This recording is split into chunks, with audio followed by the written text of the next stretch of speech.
Assalamualaikum warahmatullahi wabarakatuh. Perkenalkan, nama saya Siti Jarmina, NPM 23140224, kelas 3A, mata kuliah pembelajaran bahasa Indonesia kelas tinggi.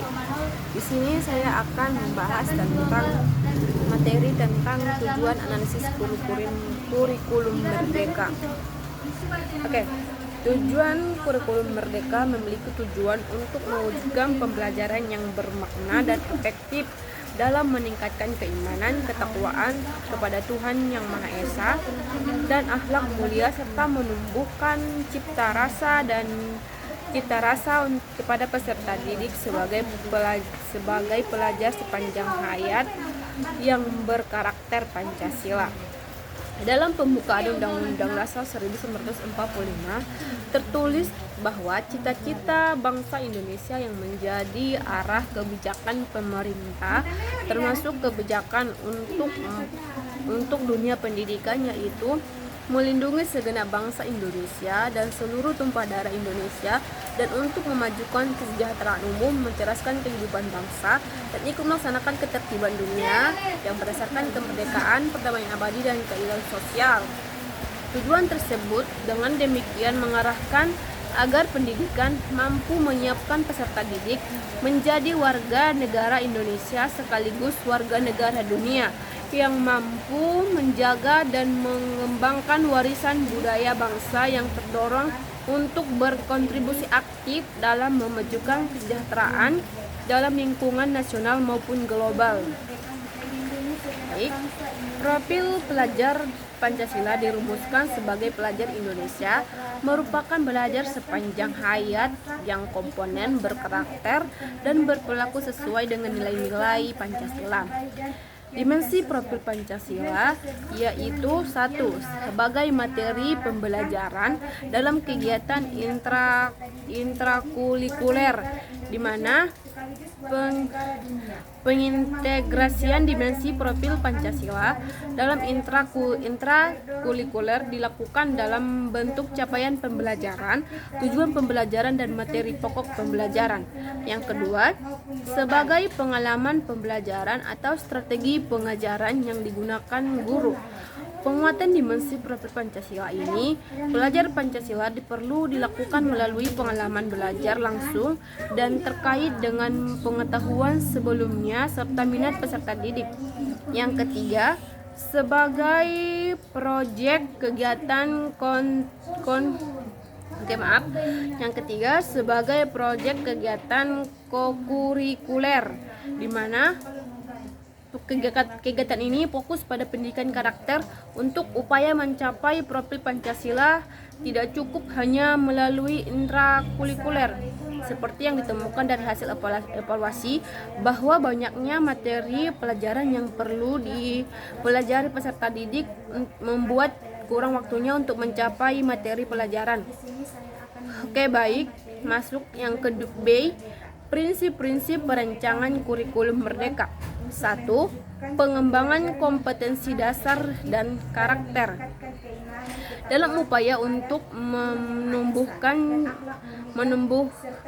kembangkan cipta rasa, karsa, dan peserta didik sebagai pelajar sepanjang hayat yang berkarakter Pancasila, kurikulum merdeka diarahkan untuk dikembangkan sebagai kurikulum yang dapat memastikan dan mendukung pengembangan kompetensi dan karakter peserta didik. Dalam pengembangan kurikulum, literasi dan sumerasi menjadi salah satu perhatian umum.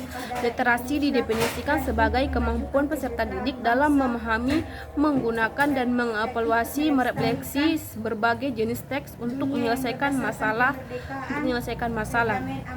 Yang kedua, fleksibel, yang mana pengembangan kurikulum harus fleksibel, yakni memberikan kekuasaan kepada satuan pendidikan dan pendidik untuk mengadaptasi, menambah kekayaan materi pelajaran, serta menyelaraskan kurikulum dengan karakteristik peserta didik, visi, misi, maupun satuan pendidikan. Oke, baik, saya lanjutkan.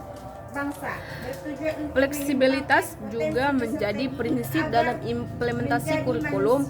Menyadari keberagaman satuan pendidikan di Indonesia, implementasi kurikulum tidak akan dipaksakan dan berlaku untuk semua sekolah. Tingkat kesiapan satuan pendidikan untuk mengimplementasikan kurikulum berbeda-beda dan masing-masing membutuhkan dukungan termasuk waktu yang berbeda untuk menyiapkan diri dalam menggunakan kurikulum. Yang ketiga, berfokus pada muatan esensial. Peserta didik perlu mencapai kompetensi minimum, namun kurikulum yang terlalu padat diajarkan dengan terburu-buru mengakibatkan guru hanya memperhatikan kemampuan seperti sebagian kecil peserta didik yang lebih berprestasi. Oke, baik. Fokus pada muatan esensial artinya kurikulum juga harus sederhana. Kajian yang dilakukan Fritz Head dan Betty 2012 menunjukkan bahwa di beberapa negara berkembang seperti Indonesia, materi pelajaran yang begitu padat membuat guru tersebut bergerak cepat, menyelesaikan bab demi bab, konsep demi konsep tanpa memperhitungkan kemampuan mengacu pada kemampuan peserta didik memahami konsep yang telah dipelajari. Yang masuk ke bagian yang C, karakteristik pembelajaran kurikulum merdeka. Kurikulum merdeka sebagai sebuah gagasan dengan tujuan mewujudkan pembelajaran yang bermakna dan efektif dalam menumbuh kembangkan cipta rasa karsa peserta didik sebagai pelajar sepanjang hayat yang berkarakter Pancasila yang kemudian dikembangkan mengacu pada 3 prinsip utama. Perancang kurikulum merdeka juga merekomendasikan beberapa karakteristik pembelajaran tertentu.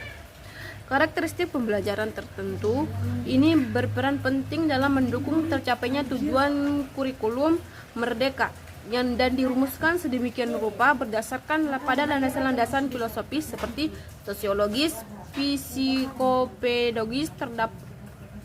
Terdapat 4 karakteristik pembelajaran kurikulum merdeka sebagai berikut, yaitu 1. Memanfaatkan penilaian atau asesmen awal, proses dan akhir untuk memahami kebutuhan belajar dan berkembang proses belajar peserta didik. Penilaian atau asesmen merupakan cara untuk mengetahui kemampuan peserta didik dalam memahami atau menguasai kompetensi tertentu yang menjadi tujuan atau iuran pembelajaran. Yang kedua, menggunakan pemahaman tentang kebutuhan dan posisi peserta didik untuk melakukan penyesuaian pembelajaran, yaitu mengacu pada konsep bahwa pembelajaran harus menyesuaikan kemampuan dan kecepatan belajar peserta didik. Maka sudah seharusnya rencana dan proses pembelajaran diarahkan untuk betul-betul memenuhi kebutuhan belajar peserta didik. Oke, yang ketiga, memprioritaskan kemajuan belajar peserta didik dibandingkan cakupan dan ketuntasan muatan kurikulum yang disampaikan. Mengacu pada prinsip ini, pembelajaran yang berpusat pada peserta didik atau student centered, yaitu maka kurikulum merdeka menekankan bahwa proses belajar harus mengutamakan kemajuan belajar peserta didik. Berakar dari filosofi merdeka, kurikulum merdeka tidak mengkehendaki guru harus mengejar target-target pembelajaran dengan menuntaskan topik-topik yang perlu dipelajari di kelas. Yang keempat, didasarkan pada refleksi atas kemajuan belajar peserta didik yang dilakukan secara kolaboratif dengan pendidikan lain, yaitu refleksi merupakan waktu jeda bagi guru untuk mengamati dan menganalisis data dan informasi pembelajaran di kelas, baik yang berasal terutama dari hasil belajar siswa maupun keseluruhan proses pembelajaran di kelas, termasuk antusiasme belajar siswa, keterlibatan dan partisipasi belajar siswa. D. Oke, masuk yang ke D, yaitu landasan kurikulum merdeka. Beberapa pakar antara lain Dewey, Tyler, dan Gooddead menyatakan bahwa sebelum menyusun kurikulum harus jelas dulu filosofi pendidikan yang dipegang, karena filosofi pendidikan ini menggambarkan tatanan masyarakat ideal yang diidamkan beserta gambar ideal manusianya, yaitu berikut poin landasan filosofis pengembangan kurikulum merdeka. 1. Pendidikan nasional Indonesia mendorong tercapainya kemajuan dengan berpegang dan mempertimbangkan konteks Indonesia, terutama akar budaya Indonesia. Yang kedua, pendidikan nasional Indonesia diarahkan untuk membentuk manusia Indonesia yang lebih holistik, yang dapat mengoptimalkan potensi diri dengan baik untuk tujuan yang lebih luas dan besar. Yang ketiga, pendidikan nasional Indonesia responsif terhadap perubahan sosial, ekonomi, politik, dan budaya. Yang keempat, keseimbangan antara penguasaan kompetensi dan karakter peserta didik.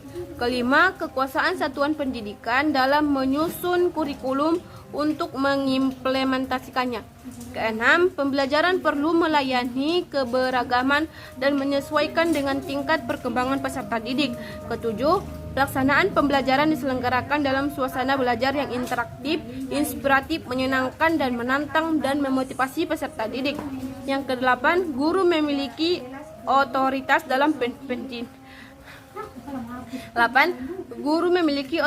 dalam mendidik peserta didik untuk mengimplementasikan kurikulum dalam pembelajaran.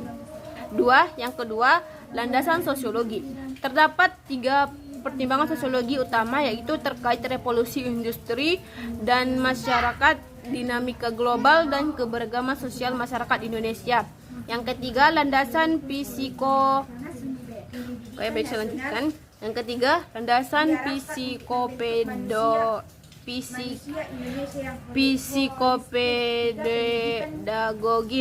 Landasan psikopedagogis merupakan landasan yang memberikan dasar pengembangan kurikulum terkait bagaimana manusia belajar dan berkembang.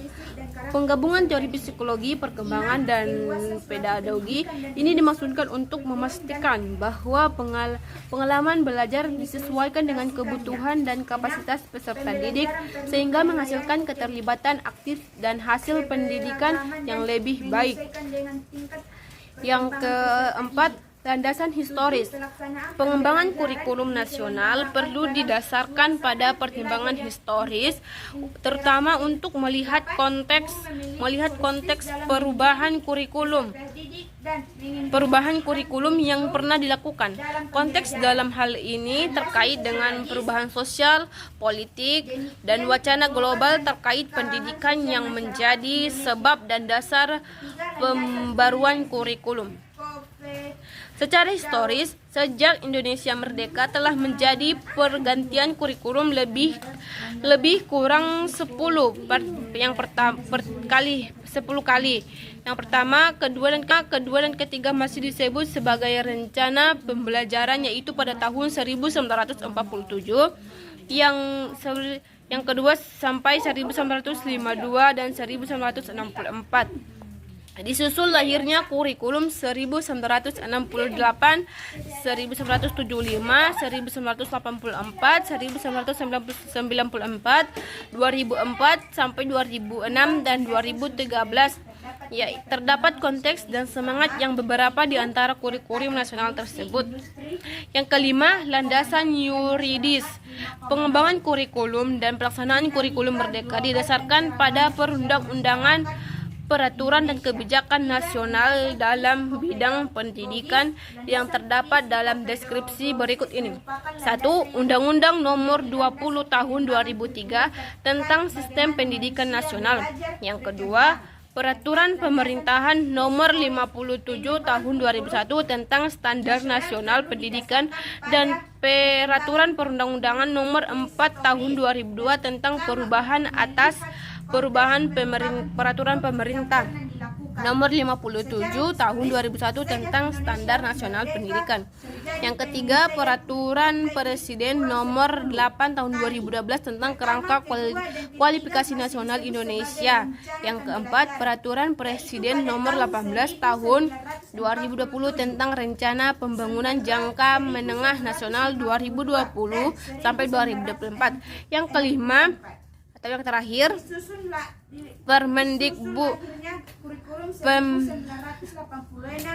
Permendikbudristek Nomor 13 Tahun 2022 tentang perubahan atas Permendikbud Nomor 22 Tahun 2020 tentang Rencana